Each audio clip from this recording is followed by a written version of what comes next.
Welcome to Finland.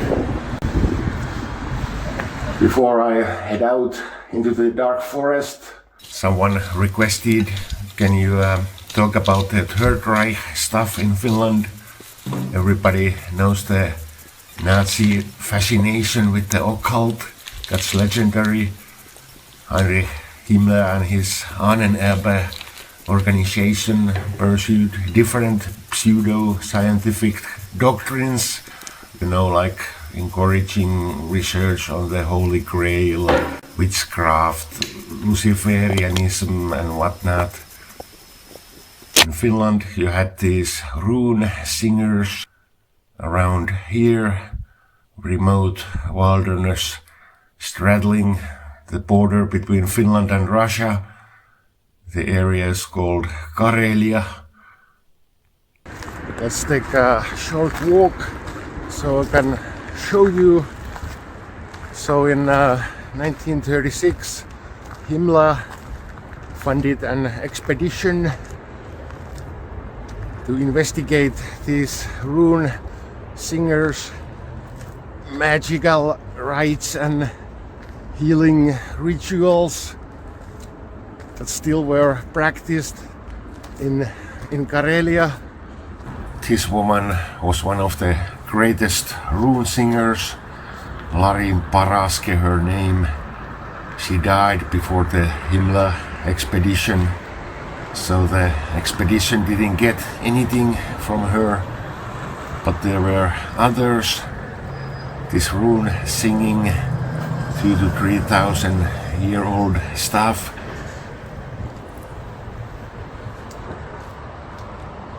Back in the day, many people believed in psychic healing, psychic abilities. Nowadays there is, of course, a consensus that there is no proof of the existence of such powers. Anyway, the SS medical staff thought they got something useful out of the expedition, something called lost traditional Aryan method of body cleansing.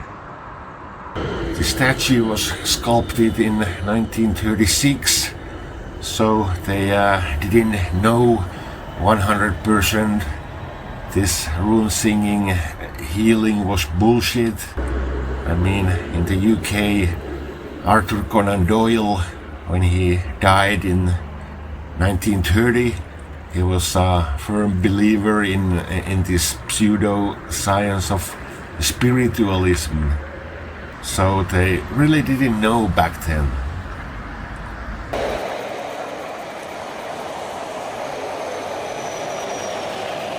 Sometimes you can still spot these old mail as default roadwork signs. They began to change these a couple of years ago. Now they are these non-sexed stick figures.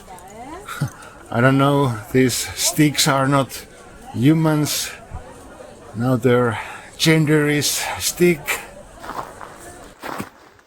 It's another day, another missed opportunity to turn my life around because I'm here in the forest.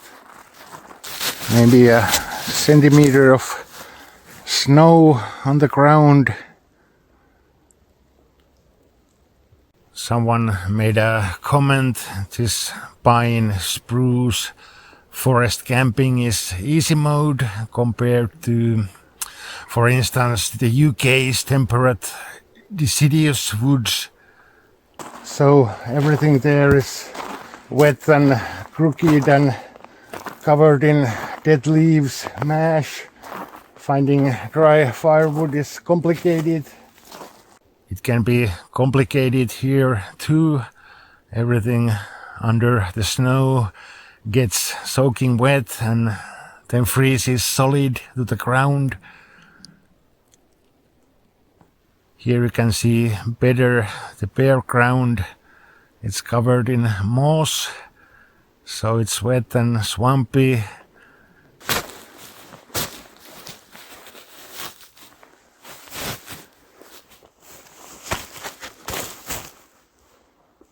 Finding good wood here isn't always as easy either. Huge anthill and a tree trunk rotten to the core.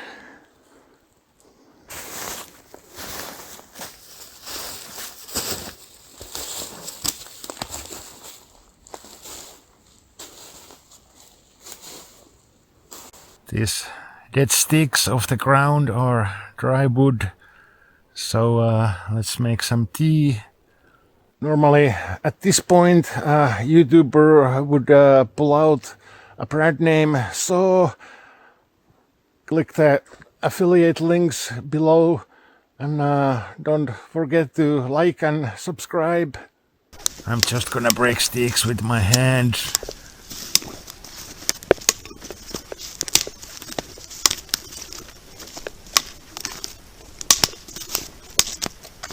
Earlier in this video I was talking about this pseudo-scientific stuff that some of the folks believed back in the day. Many of my viewers remember the Cold War days.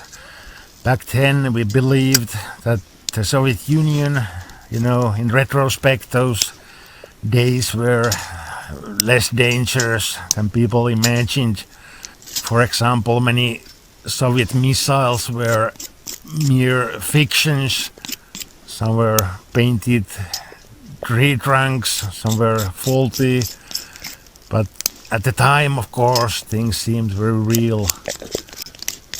I remember during my army service there was talk about these Soviet laser superweapon tanks that could fry eyeballs and blind different lenses. That really put the fear of God in some of the guys. One of the oldest of all atavistic human fears, be blinded for good. Later it turned out that only a few prototypes existed, and they were impractical, expensive pieces of junk.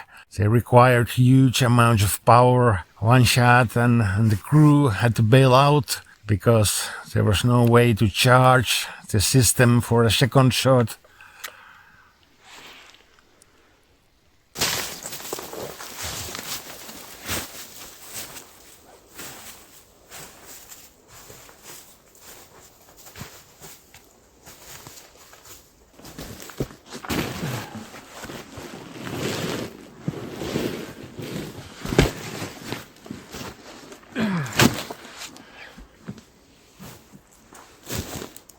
I got tinder with me, but there is sap. Spruces ooze sap out of their wounds.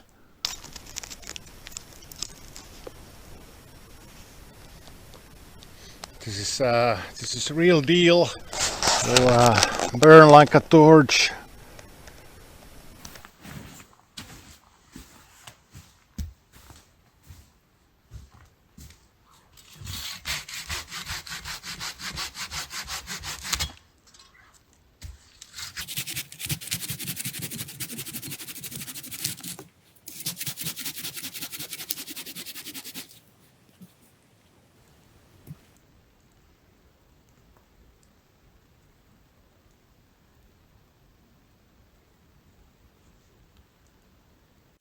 For dinner we got something that everyone in the Nordic countries recognize. Pyttipannu, kind of a hash-like dish. This is commercially made. My granny told me back in the day this was the dish of her choice. Inexpensive to make, fed her a large family, something to stick to your ribs.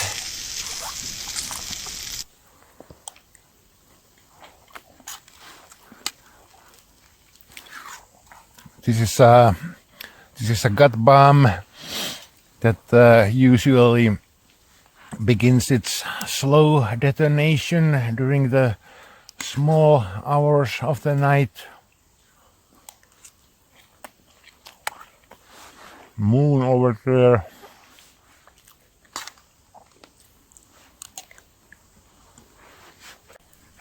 I came prepared.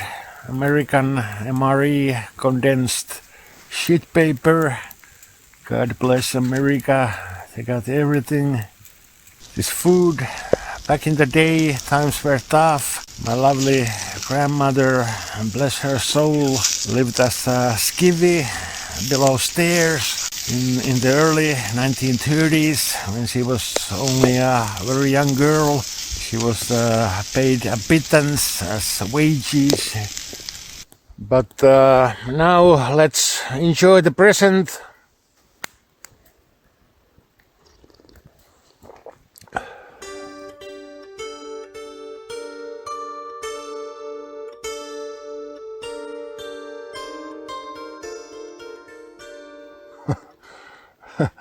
Good morning. Let's see how the Christendom is doing. It's difficult to see anything. Let's see the temperature.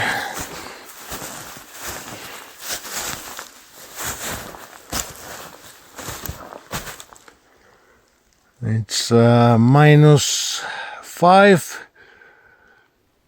I don't know if any of you guys have ever slept out in a wool blanket when it's like this. It's not great. You will get the worst sleep, if any at all. It's just not warm enough. Don't believe those YouTube wool blanket advocates. There's a reason why sleeping bags exist. This USGI MSS black bag, I don't believe this tag either. Inner black bag is designed to be used in temperatures from 30 to -10 degrees Fahrenheit. In -10 F, it will freeze your ass off. In this -5, it's an okay bag. Let's make some coffee. I've used the USGI modular sleep system a lot based on my use with the good ground bed and all 3 bags and some extra clothing. I would say I can still fall asleep at -12 Cs, but I would wake up from time to time feeling cold. If we talk about military bags, we have to bear in mind that military grade usually means they paid by the kilo. But there was this one exception, the Canadian Army down bag.